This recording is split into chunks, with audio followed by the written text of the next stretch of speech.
This lesson is over independent and dependent variables. We're going to be talking about the difference between the two different types of variables and how they are applied in graphing situations. We're going to look at different scenarios and matching them to the graphs while identifying the independent and dependent variables. There are two quantities that are changing in each situation. When one quantity depends on another in a problem situation, it is said to be the dependent quantity. The quantity that the dependent quantity depends upon is called the independent quantity. So I've got several important things here. Our definition, the dependent quantity. When one quantity depends on another, that is the dependent. The independent is the one that the dependent depends upon. So we're going to look at different situations and identify which one is the independent and which one is the dependent. The number of hours worked and the money you earn. So the number of hours worked, this is an independent quantity. This determines how much money I earn. So the money is dependent upon the hours worked. If I look at the second one, your grade on a test and the number of hours you studied. Well, hopefully if I study more hours, then my grade should improve. So my test grade is dependent on how much I study. Pause the video here and come back when you have finished the next three to check your answers. So let's continue. The number of people working on a particular job and the time it takes to complete the job. The number of people working would be the independent and the time it takes is the dependent. The more people, the less time it takes. The number of games played is the independent. And the number of points scored is the dependent. The speed of the car is the dependent, and it depends on how far down the gas pedal is.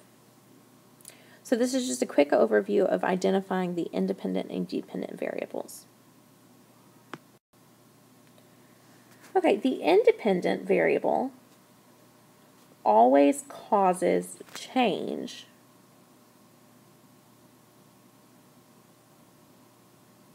in the dependent variable.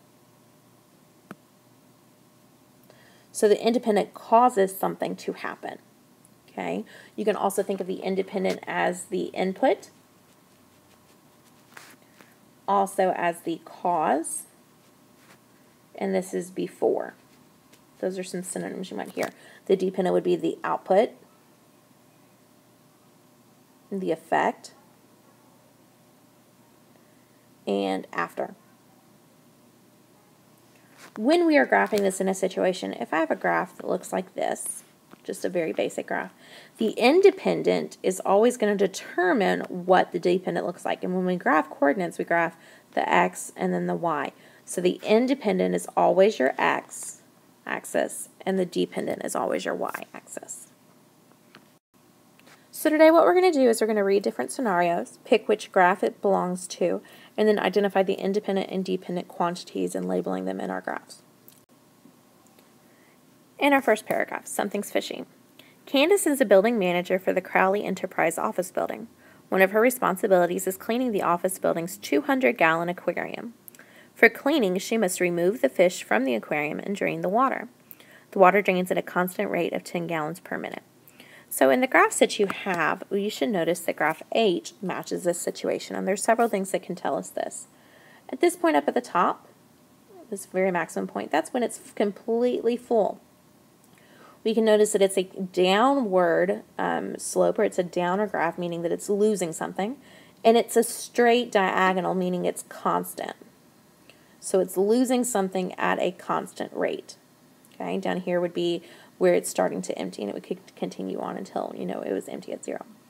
So what's happening in this paragraph? What's being measured? Well, we have the water, how much it's draining, and we have the 10 gallons per minute. So our independent quantity here is going to be our time. The independent quantity in this situation is the time in minutes. So the time determines how many gallons of water there are. So time and water are our independent quantities, and minutes and gallons are our variables. So the time will go on the x-axis, and the water will go on the y-axis. Make sure to always write the title above the graph.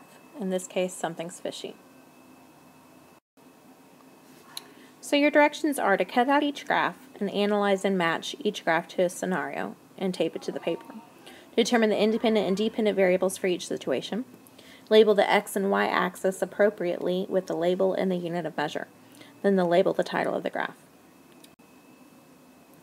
When you are done, there are a set of questions for you to answer that go with the graphs and the scenarios, making inferences and connections between the different situations.